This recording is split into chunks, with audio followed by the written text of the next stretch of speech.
kelihatan Tri punya passion ya yang besar untuk di bidang ini apa namanya antariksa gitu ya. Nah, apakah ini sejak dulu Tri waktu masih SMA terus bisa nggak cerita kenapa akhirnya Ya. kemudian memilih jurusan apa di ITB di Ya, itu. jurusan perbintangan gitu? Ya, ini udah agak lama. Minatnya udah lama ya, udah SD ya. Kalau Oke. Ada cerita khusus nggak kenapa kemudian punya minat ke situ ketika SD? Barangkali melihat film atau membaca buku gitu?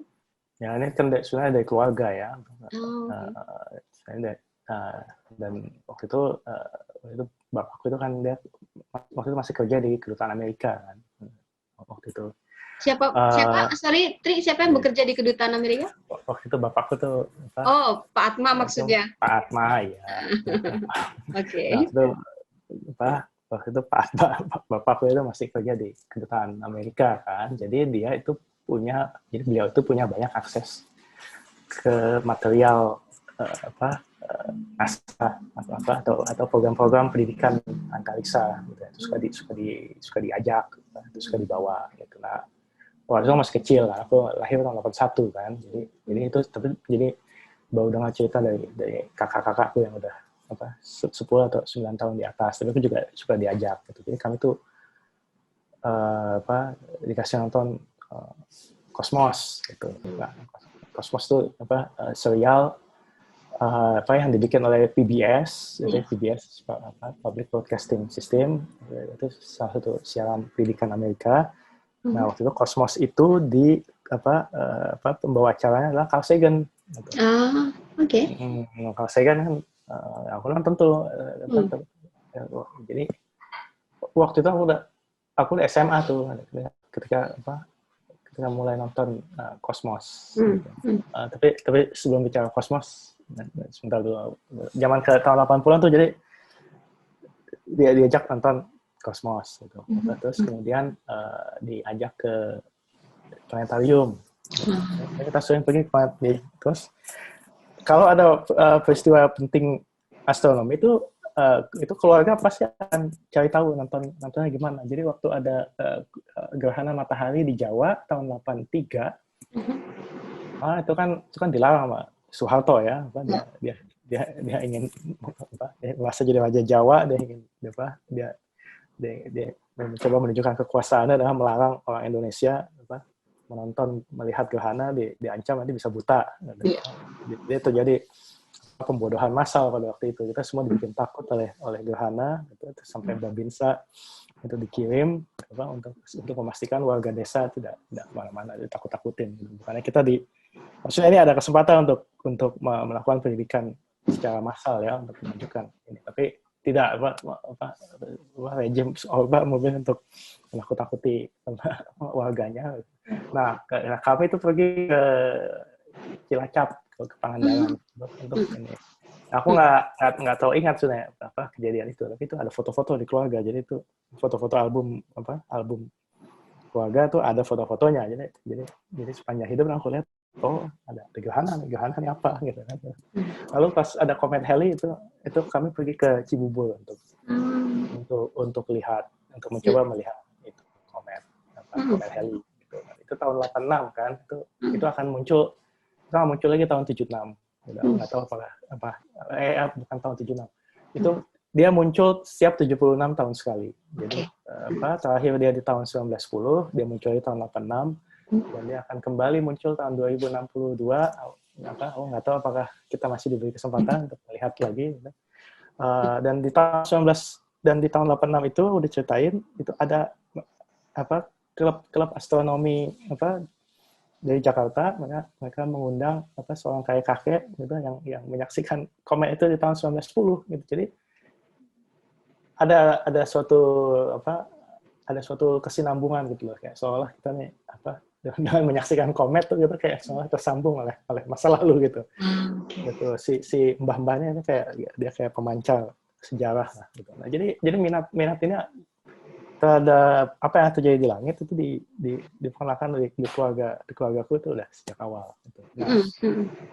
Nah, terus SMP itu aku langganan ke planetarium setiap seminggu sekali gitu karena mereka dulu penayangannya tuh berseri, jadi setiap minggu tuh ganti. Aku datang ke sana, jadi mulai SMP tuh udah penasaran tuh apa astronomi apa ya, itu bagaimana cara kita bisa tahu lebih bagaimana cara untuk kita bisa mengetahui ini gitu, ternyata ada pekerjaan yang kamu bisa jadi astronom gitu. Oh gitu gimana caranya jadi astronom ya kamu harus belajar. Ini kira-kira obrolan dengan orang tua, dengan kakak-kakak, dengan guru. Oh kamu harus ke kalau di Indonesia kamu harus ke ITB, itu salah satunya sekolah astronomi. Oh gitu ya. Oh iya. Oh gitu ya udah. Gimana cara masuk ITB? Gitu ya kamu harus bisa matematik, fisika. Ya kamu itu karena itu yang diujikan. Oh gitu. Udah kita belajar. Nah jadi setelah mantap gitu, saya mau coba belajar astronomi. Oke, berarti kamu siapin jadi belajar khusus dulu karena matematik, fisika terus nggak terlalu bagus dulu ya.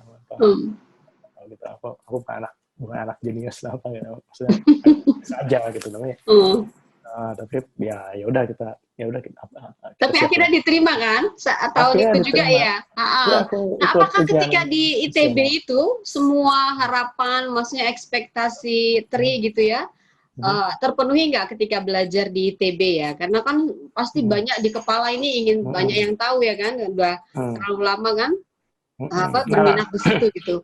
Nah, ketika masuk ITB, apakah semua pertanyaan curiosity itu terjawab atau dengan sistem di ITB begitu? Itu baru terjawab di belakangan. Itu baru terjawab belakangan di akhir gitu karena ada aku nggak tahu apakah ini persoalan atau tidak, tapi pada zaman dahulu di ITB itu di jurusan astronomi itu 3 tahun pertama itu saya fisika doang gitu, sama matematik gitu. Jadi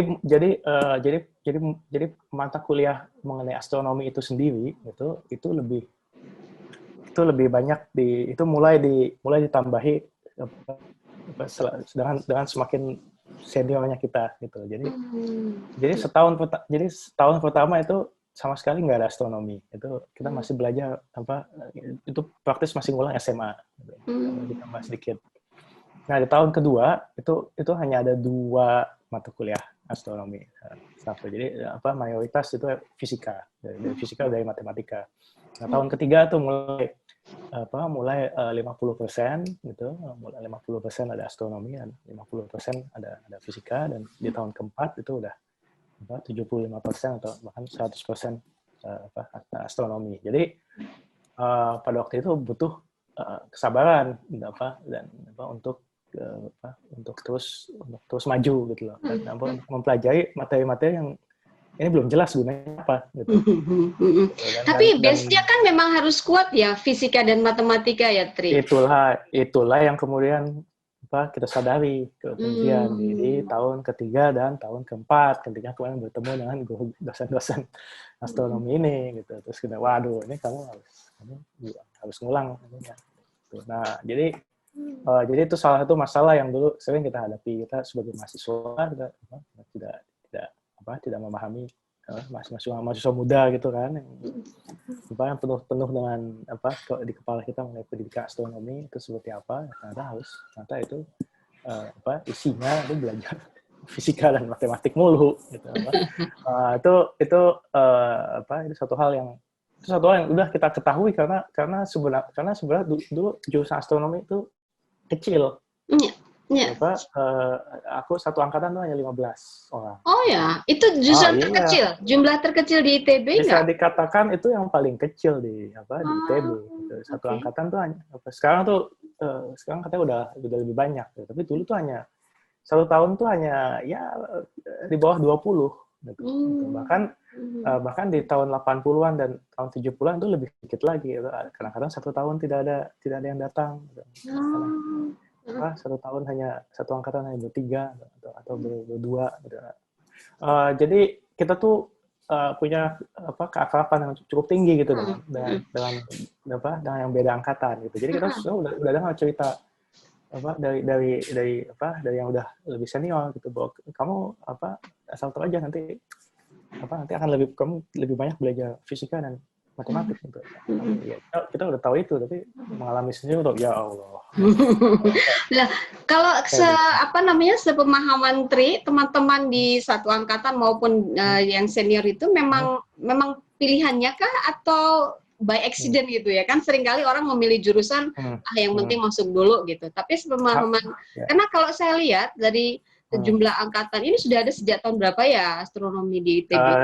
Jadi dari tahun 50-an. Iya, jadi artinya ahli astronomi Indonesia kan nggak banyak ya, maksudnya bisa dihitung jari gitu. Nah, saya ingin tahu apakah jurusan ini memang dipilih oleh mereka sejak awal atau sebenarnya by accident aja gitu? Nggak, hampir semua yang aku ngobrol, teman-temanku baik beda angkatan itu semua memang memilih. Mereka punya minat dan gairah passion yang tinggi gitu untuk mengenai alam semesta ini lebih lanjut gitu, bahwa kemudian gairah ini kemudian ada yang tidak berlanjut, ini yaitu cukup disayangkan, tapi semua itu adalah anak-anak lulusan anak-anak SMA yang memang memilih ingin mempelajari astronomi. Ada beberapa yang memang menggunakan astronomi sebagai batu loncatan gitu untuk kemudian bisa pindah jurusan ke teknik atau ini karena dianggap ini yang lebih bergengsi atau lebih bermanfaat bagi kehidupan dia. Ada yang seperti itu, tapi itu nggak banyak. Gitu. Tapi banyak juga lulusannya kan jadi off the trail ya, kayak Nino, kayak Carlina. Mereka tidak menggeluti itu secara khusus, tapi bidang lain begitu ya. Itu kenapa ya menurut Tri? Environment-nya kah? Ya menurutku masalahnya adalah tidak banyak ada lapangan pekerjaan bagi lulusan astronomi untuk bisa bekerja di astronomi sebagai peneliti, sebagai ilmuwan. Ya paling itu masalah gitu. Jadi prospek pekerjaan mereka untuk menjadi peneliti astronomi pergi ke LAPAN, terus di astronomi ITB, pergi ke BMKG gitu juga ada.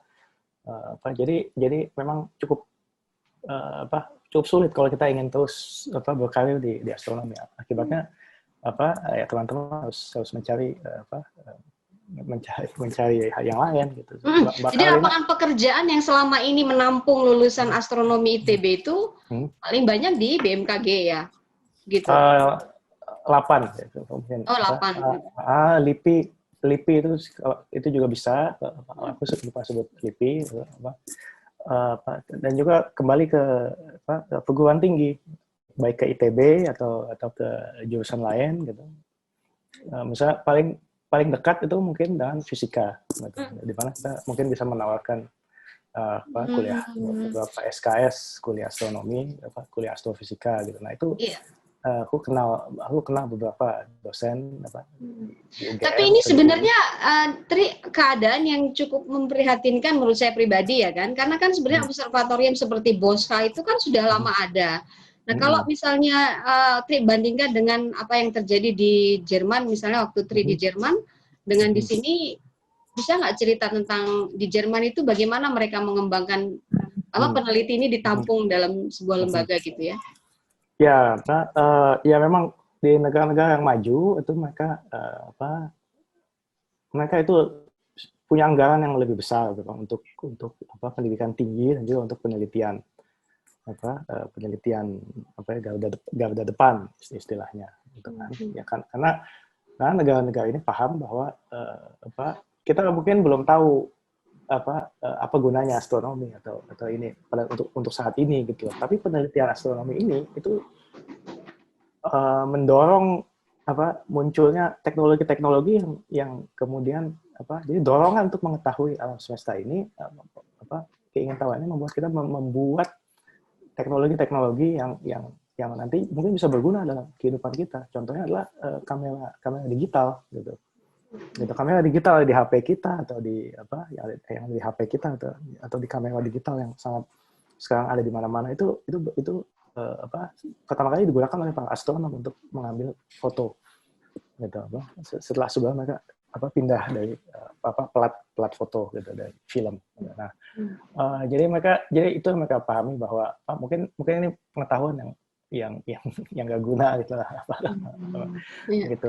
Tapi ada apa sampingan gitu yang mungkin juga berguna gitu.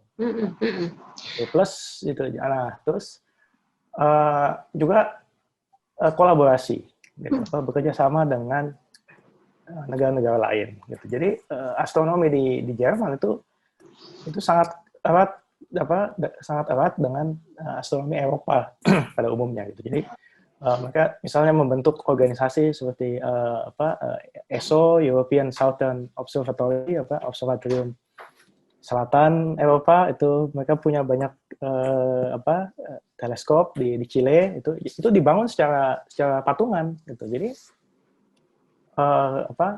jadi itu sekarang biaya untuk membangun dan terutama mempertahankan merawat teleskop itu sangat besar. Itu hampir tidak mungkin ada satu negara bahkan Jerman sekalipun yang bisa membayar itu seorang diri gitu. Itu semua harus patungan gitu. Nah, jadi sebenarnya Indonesia kalau punya niatan gitu misalnya bisa menggandeng negara-negara tetangga gitu untuk membangun observatorium di wilayah mereka atau bayar atau bayar waktu pengamatan di teropong lain gitu, itu juga bisa. Ya, artinya hasil penelitian ini kan tidak harus dimanfaatkan kalau Indonesia belum tahu akan diapakan gitu ya penelitian ini, karena mungkin industrinya belum berkembang, kan bisa ditawarkan ke negara lain, membentuk semacam konsorsium gitu ya kan? Menurut Tri, apakah kita tidak punya visi seperti itu? Ya sejauh ini kan kita yang saya lihat ya tidak ada seperti itu, dan bahkan sebaliknya kita ini sangat tertutup sebenarnya dari yang saya dengar gitu ya, dari bidang lain gitu, kolaborasi internasional gitu itu terhambat oleh ketertutupan kita gitu. Misalnya saya dengar ada orang peneliti gunung berapi, dia mau meneliti gunung berapi di Indonesia, itu agak sulit karena masalah izin gitu, dan juga soal data, siapa yang dia harus bekerja sama dengan ini soal siapa yang pegang datanya, nanti itu mau dikemanain gitu. Jadi akhirnya dia memilih untuk bekerja di meneliti gunung berapi di tempat lain gitu. Bahkan kalau nggak salah dia memilih ke Vanuatu, itu sekarang negara yang kita hujat-hujat. Iya gitu. Betul. Gawat sekali orang Indonesia kan. Iya.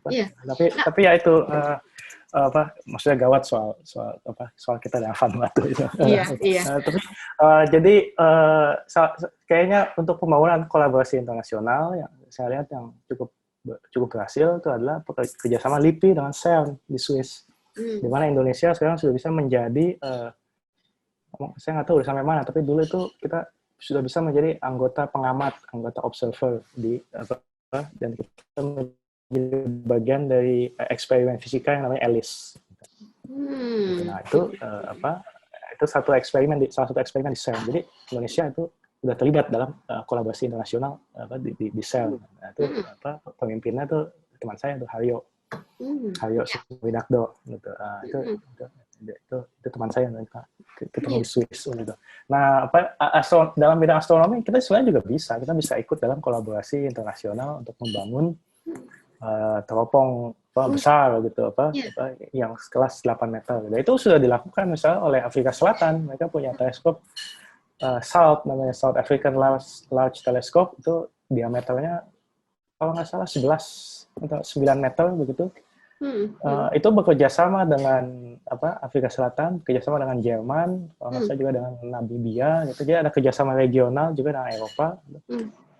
Kayak begitu, karena jadi itu satu hal yang bisa kita lakukan. Jadi iya, maksud saya gini, Tri, kan kita punya Boska ya kan, udah begitu lama ya, tapi kelihatannya perkembangannya gitu-gitu aja ya, maksudnya itu hanya dipakai kalangan terbatas, paling mahasiswa ITB ya kan, atau orang yang datang dosen tamu mau lihat gitu. Tidak dikembangkan sebagai kayak center of research gitu ya, untuk yang lebih luas. Artinya kalau kebutuhan teleskop diperlukan kan pemerintah harusnya bisa membuat budget sendiri gitu ya. Dan ini kan untuk ilmuwan astronomi ini kan bisa internasional, individu pun bisa ya, maksudnya gitu. Kenapa ini nggak berkembang ya?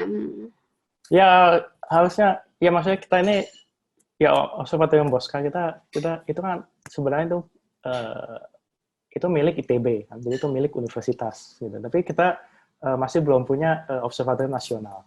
Ada yang saat ini sedang dibangun di Kupang, di dekat Kupang, observatorium nasional gitu. Terus ada lagi yang sedang direncanakan akan dibangun itu di Lampung, itu akan menjadi milik ITERA gitu. Nah ini semua nih, seingat saya tuh teleskop kategori dari setengahnya 2 meter sampai 4 meter. Gitu. Nah ini tapi kita belum punya suatu program gitu, misalnya apa kita bisa terlibat dalam pembangunan teleskop 8 meter gitu misalnya. Nah, itu sulit sekali dibangun oleh satu negara gitu. Itu kita harus patungan gitu. Jadi sebenarnya masalahnya adalah kita harus bisa mulai menjajaki kerjasama regional kah, itu Asia Tenggara gitu, itu untuk mulai bisa menjajaki keterlibatan kita dalam pembangunan fasilitas seperti itu. Nah, dan tuh kita sedia tanah aja itu lokasi aja itu juga udah bagus. Jadi banyak sekali sebenarnya lulusan astronomi, doktor astronomi yang di luar negeri juga yang bukan hanya karena mereka tidak berminat sebenarnya, tapi juga karena situasi lapangan pekerjaan ini juga udah kesempatannya nggak ada ya, lapangan pekerjaan.